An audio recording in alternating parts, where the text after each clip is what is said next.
Hello and welcome back to Tech. In this video I want to show you how to make a jitterbug robot from a men's shaver with using an 80Tiny85 microcontroller and a few other simple components. Let's get started.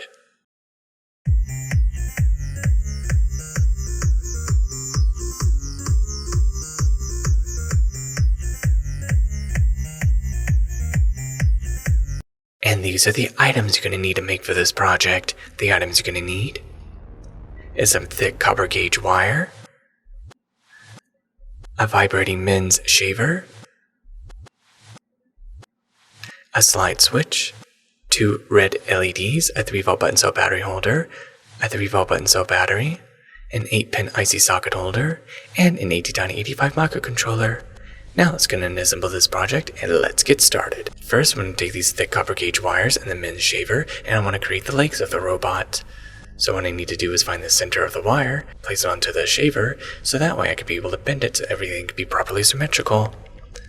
So I have right here this ruler which will show me the center. Take the thick copper gauge wire, place it on and try to find the center.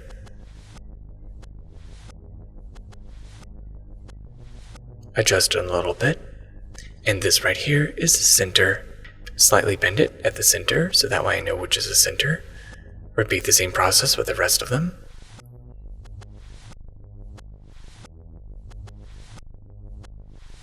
What I need to do is bend it a little bit more, so that way it can fit nice and tight around the shaver. There we go, the size is just right. Hold the wire down with my thumb, and now bend the wires over like this. Make some adjustments. And make sure the wire is nice and tight.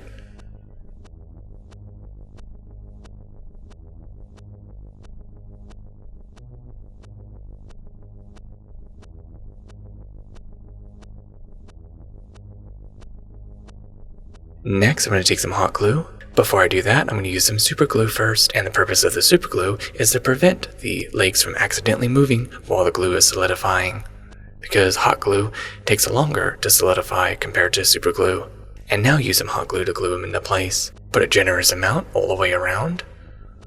Doing this will make it nice and strong and more secure. Wait for it to solidify. And there, it should look just like this. Next, I'm going to remove a little bit of insulation on the end of the wires.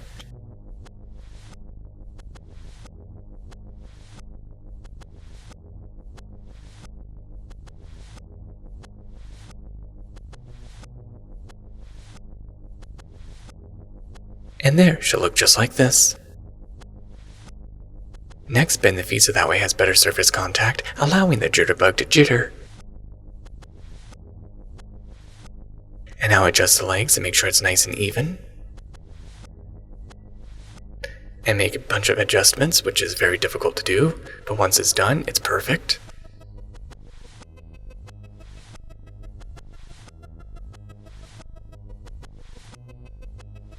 And there, it is now perfect. Everything is bent exactly like it should be, and now the jitterbug should jitter. Next, I want to add some LEDs. This lead is the anode, and this one's the cathode.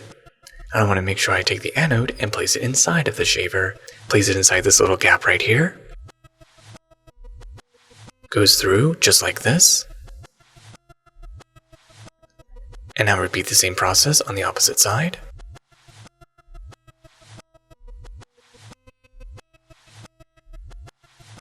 And there, should look just like this.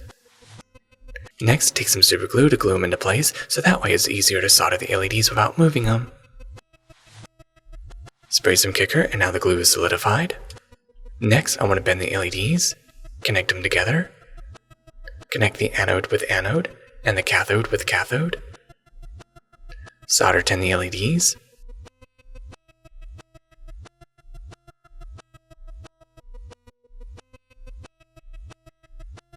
Next, take the slide switch, put it into place, and this spot right here is very good.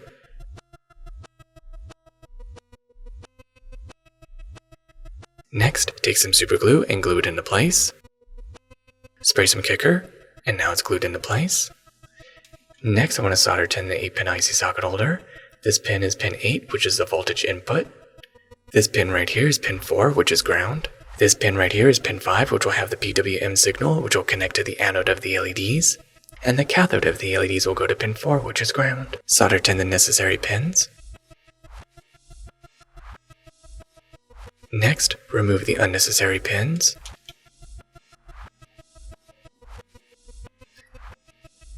And there should look just like this. Next, bend the leads of the LEDs closer to each other. I want to connect the cathode to cathode and the anode to anode. Next, solder pin 8 to the slide switch. Next, I want to take this wire and I want to connect the anodes over to pin 5. Solder the wire over to pin 5 and I'll solder the opposite end of the wire over to the anode. Next, take this bridge wire, solder it to pin 5. Bend it over to the first anode. And I'll solder to the second anode. And there, the anodes are now soldered over to pin 5. Next, I'm going to take another bridge wire and solder the cathodes together.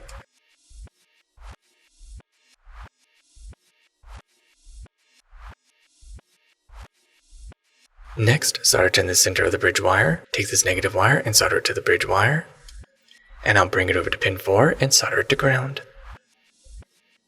Next, I'm going to take the 3-volt button cell battery holder. This pin's a positive, this pin's a negative, and I want to solder the positive over to the slide switch. And then I want to take the negative and solder it over to the cathodes. There we go, positive solder to the slide switch, and I'll add a little solder to the soldering iron, and then carefully tap it over to the negative, connecting to the cathodes. Very difficult to do because the angle is awkward. And there, all the components are now soldered into place. Next, take the 3-volt button cell battery, place it into the holder, and I'll take the 801085 microcontroller and place it into the IC socket holder. And there, the circuit is now complete. And there, the project is now complete. Let's go ahead and test it out. Turn on the switch, and you can see the LEDs are now blinking. And now let's go ahead and test out the jitterbug.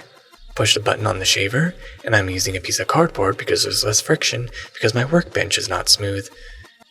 There's too many bits of glue and holes and whatever on the workbench, which causes too much friction, which will cause the jitterbug to not jitter. It kind of works. That's because the battery isn't very good, so what I can do is replace the battery. The whole purpose of placing the legs in position like that will allow me to replace the batteries.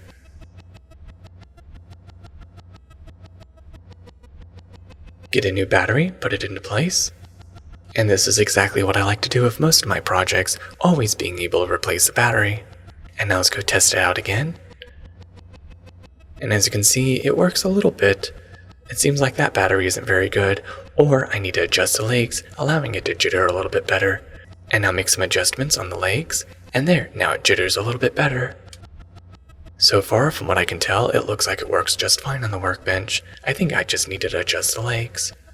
And of course, the workbench, if it was more smooth, it would work a lot better. Now let's see how this looks in the dark. As you can see, this looks very interesting in the dark.